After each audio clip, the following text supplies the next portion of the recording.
Welcome back to the Dark Skies Ahead show on Lighthead. That's right. Thanks to Scott Costa for supporting us. And of course, you got to go down to Keystone Technologies. That's KEYSTONETECH.com. The Rexfit Outdoor Lighting. They're joining the movement. They joined the vendor committee at NAILED. That's right. The Vendor Dark Sky Committee at NAILED. That's right. So thank you to Keystone Technologies, who's always there for us. Yeah. What's up, Jane? Hey, Mike, what's going on?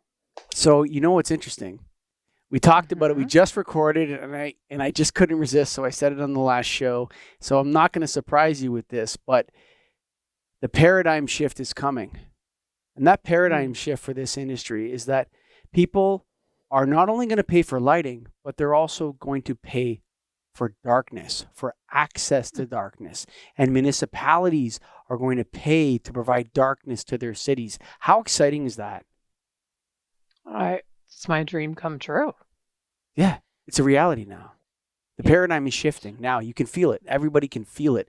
It's in the air. It's in the news all the time now. You never heard about it before. Cities are going to start to write ordinances. The industry is already behind it. But my prediction, Jane, would have been the paradigm is going to shift. That darkness will become a commodity that people pay for. And I think that's so wonderful. Mm-hmm. Well, I don't really understand how this is going to happen. So do you have the information of how people are going to pay for darkness? Yeah. So what's going to happen is that as the information starts to come out about light trespass and the human health effects that are damage that is caused to flora and fauna, humans and wildlife, as this information starts to emerge, and the darkness issue, not dark skies, because I know we called this show Dark Skies Ahead on Lighthead, but not just the stars, not just dark skies, but dark earth, dark water, the internal darkness, darkness in your bedroom at light, freedom from the light trespass. As we start to get this stuff on TikTok and Instagram and on social media and Twitter and Facebook and all those places, people are going to start to realize the pressure. And we talked to Mark Baker from softlights.org, and he made the point that he actually had a psychotic event, a psychotic episode, and he wasn't afraid to share it. So I'm not saying that as an insult to Mark. There's a podcast coming out that he'll talk about this. He had a psychotic episode because he realized the tyranny of bad lighting. It's a tyranny. And when people realize it, the change is going to happen so fast. It's going to come out so fast. I believe it 100%, Jane, that people will, as soon as the crowds gather, as soon as people start to realize this, they're going to say no more 5,000 K light trespass in my bedroom now. I'm over that. I think we're all going to be over it. It's going to happen really fast.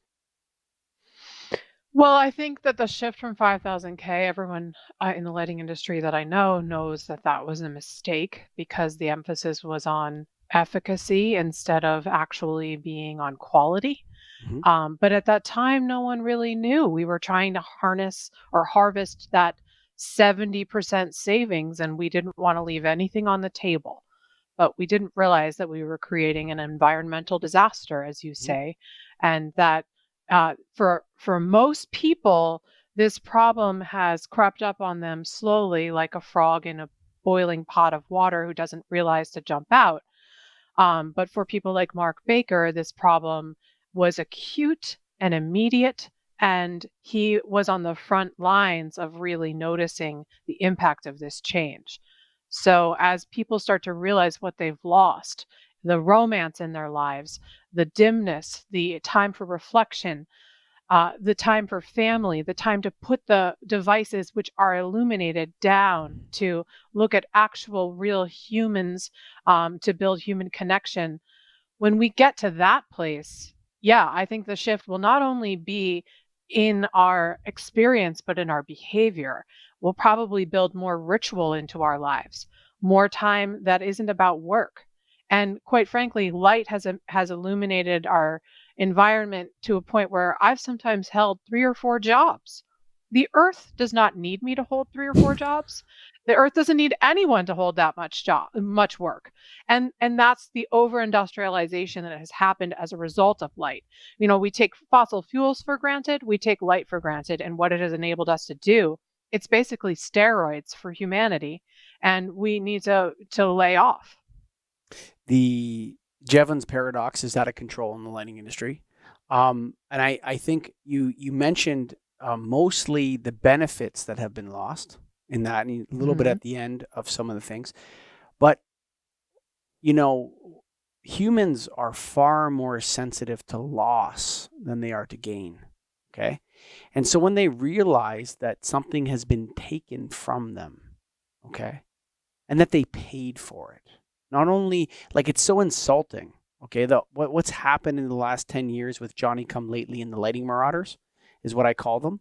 The Silicon Valley crowd that, everything's a cell phone. Everything's a social network. Listen, software on computers is not real infrastructure. And the real infrastructure of North America got totally screwed up.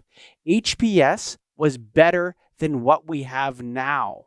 It's not that we had something really bad and we made it a little bit better and we can make it a little bit better. No, we had something that was actually okay and we made it really worse with Yeah, it started out as being better, but we've ratcheted up to being far worse. yeah, As it's in better for the bottom line. There was a lot of money to save originally, and sure. that was the driving factor. But we've probably added back more LED lighting that I don't know how much we're saving anymore, but we've eaten into that quite a bit.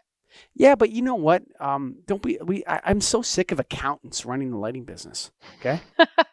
Yeah. Like I'm sick of that. Get out of here, bean counter.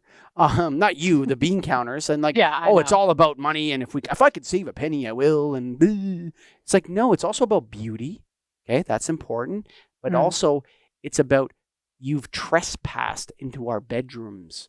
You're taking your Oh, street light and you're shining it into my bedroom, and I don't want makes it me in my bedroom. mad.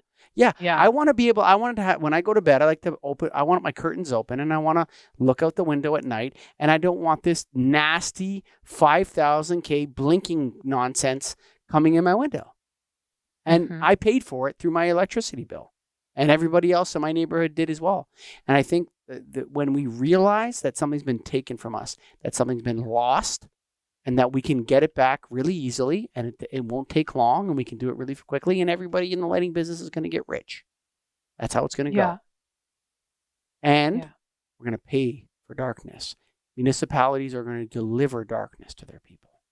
Why? Because darkness is as safe as light. And in fact, bad lighting is dangerous. It's the other way around. It's not that Hmm. we need to mitigate this and no. We're hurting ourselves by overlighting our streets, improperly lighting our streets, by sending vertical foot candles at night from 40 feet or 30 feet into the air into everybody's bedrooms. We're hurting people, and we need to stop doing that. And we're hurting wildlife. And so I'm super hot today, but the paradigm is about to shift. Yeah. Municipalities, people are going to pay for darkness, Jane Slade, and I can't wait.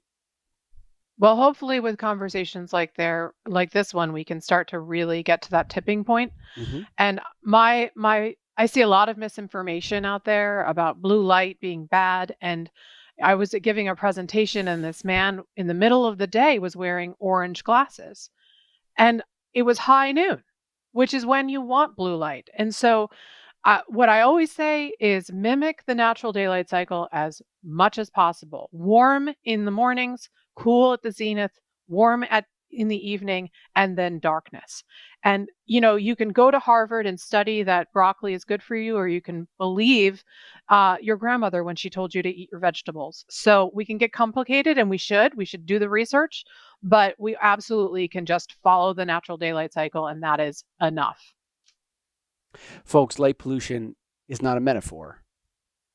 Okay? It's real pollution. And bad lighting is dangerous.